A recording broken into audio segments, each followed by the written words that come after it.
সুপ্রিয় শিক্ষার্থী বন্ধুরা আসসালামু আলাইকুম। এই ভিডিওতে আমি ইংলিশ ফর টুডে ক্লাস 5 এর ইউনিট 7 লেসন 6, 7 এন্ড 8 নিয়ে আলোচনা করব। চলো তাহলে শুরু করা যাক।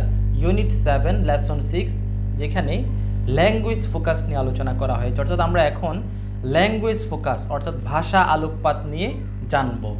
এবং এই ল্যাঙ্গুয়েজ ফোকাসে শুড অ্যান্ড শুডন্ট নিয়ে আলোচনা করা হয়েছে। শুড অর্থ হচ্ছে উচিত, শুডন্ট মানে হচ্ছে উচিত নয়, শুডন্ট মানে হচ্ছে শুড নট, শুড নটকে সংক্ষেপে শুডন্ট লিখেছে।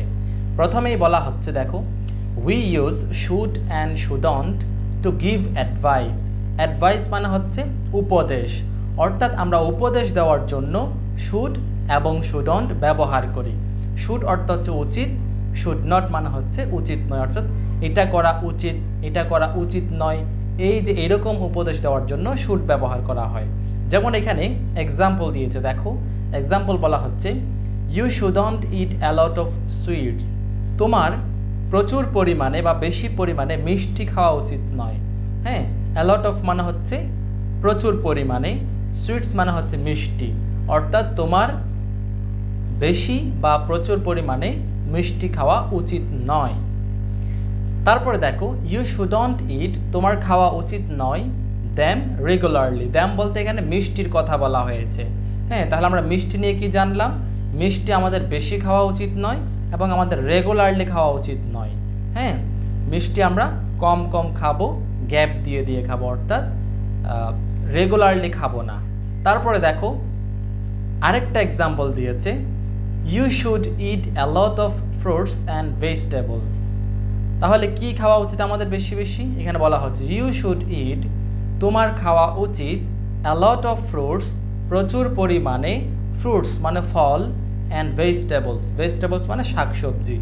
তাহলে আমাদের বেশি বেশি ফল এবং শাকসবজি খাওয়া উচিত।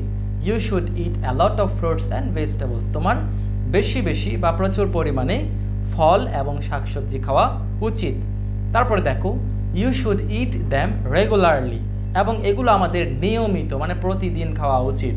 ফল এবং শাকসবজি আমাদের প্রতিদিন বেশি বেশি পরিমাণে খাওয়া উচিত।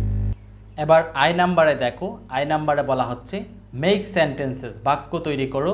ইউজ আ ওয়ার্ড, একটি শব্দ ব্যবহার করো, অর ওয়ার্ডস অথবা একের অধিক শব্দ ব্যবহার করো, ফ্রম ইচ কলাম, প্রত্যেক সারি থেকে, অর্থাৎ প্রত্যেক সারি থেকে একটি বা একের বেশি শব্দ ব্যবহার করে বাক্য তৈরি করতে বলছে।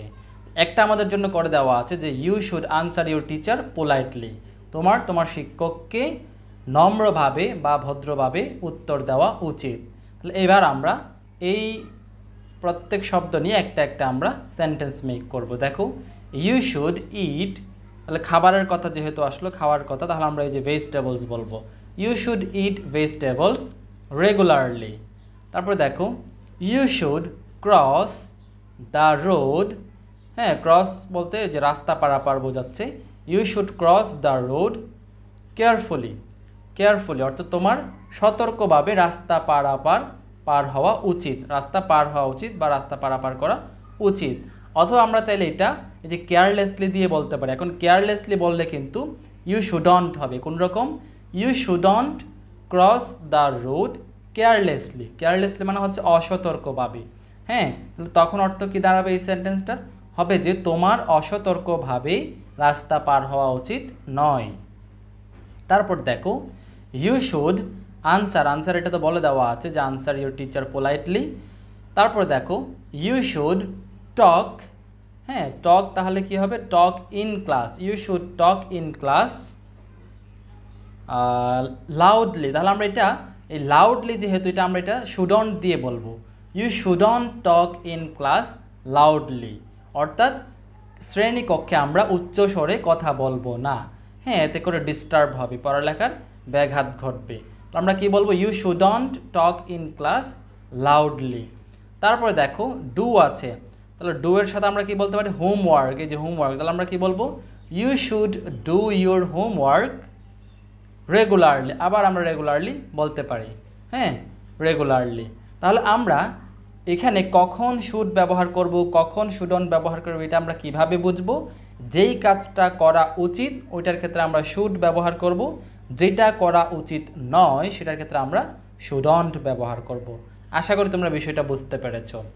হ্যাঁ, এবার আমরা পরবর্তী লেসনে যাই। পরবর্তী লেসন 7-8 দেখো স্ট্রেসড সিলেবলস 2, অর্থাৎ এটা এর আগে স্ট্রেসড সিলেবল 1 দেওয়া ছিল, এখন আমরা 2 নিয়ে আলোচনা করব। এখানে একটা ল্যাঙ্গুয়েজ ফোকাস দেওয়া হয়েছে। ল্যাঙ্গুয়েজ ফোকাস দেখো স্ট্রেসড সিলেবলস, অর্থাৎ যে শব্দগুলোকে একটু জোর প্রয়োগ করে বলতে হয়। সিলেবল মানে হচ্ছে শব্দাংশ। এখানে কি বলা হচ্ছে দেখো, ক্ল্যাপ ইউর হ্যান্ডস। ক্ল্যাপ মানে হচ্ছে হাততালি দেওয়া।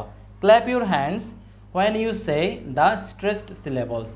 যখন তুমি ওই যে জোর প্রয়োগ করে যে শব্দাংশগুলো, শব্দের যে অংশটুকু পড়া হয় এগুলো আসবে, তখন হাততালি দিতে বলছে। আমরা এমনি জাস্ট পড়ে যাবো এই বিষয়টা। যেমন দেখো ফিশ, ফিশ এখানে কিন্তু দেখো ফিশের ক্ষেত্রে একটা শেষে একটা জোর বোঝাচ্ছে ফিশ, তাই না? তারপর ডিশ, যে ডিশের ক্ষেত্রে শেষের দিকে একটা জোর প্রয়োগ হচ্ছে, এটাই হচ্ছে স্ট্রেসড সিলেবল। এবং এখানে আমরা কি বলবো যে ফিশ আ ফিশ আ ফিশ। হ্যাঁ, তারপর এখানে একটা সেন্টেন্স দেওয়া, শেষের এই যে শেষের ওয়ার্ডগুলো সবগুলো মিলালে কিন্তু আমরা একটা সেন্টেন্সের মতো পেয়ে যাই। দেখো আ fish on a dish and a frog with a dog. হ্যাঁ, তাহলে কি বলবো যে ফিশ, ডিশ, ফ্রগ, ডগ এগুলো হচ্ছে এক একটা ওয়ার্ড যেগুলোর মধ্যে স্ট্রেসড সিলেবলস আছে, যেমন ফিশ, তারপর যে ডিশ, ওই যে ফ্রগ, তারপর হচ্ছে ডগ। হ্যাঁ, সবগুলো একসাথে বললে যে নিচের লাইন সেন্টেন্সটা আমরা সেন্টেন্সের মতো করে বলবো আ fish on a dish and a frog with a dog. তার মানে হচ্ছে ফিশ মানে হচ্ছে মাছ, ডিশ মানে হচ্ছে থালা, আ ফিশ অন আ ডিশ একটি থালার উপর একটি মাছ, এবং আ ফ্রগ উইথ আ ডগ। হ্যাঁ, ফ্রগ মানে হচ্ছে ব্যাং, উইথ এ ডগ মানে একটি কুকুরের সাথে একটি হচ্ছে ব্যাং। তারপর আমরা ক্যাতে কি বলা আছে দেখি, লোক লিসেন অ্যান্ড সে, দেখো, শোনো এবং বলো। 3, 6, 9 are you fine, clap with me, we will have a good time. 6, 8, 10 clap again, let's have some fun with our friends.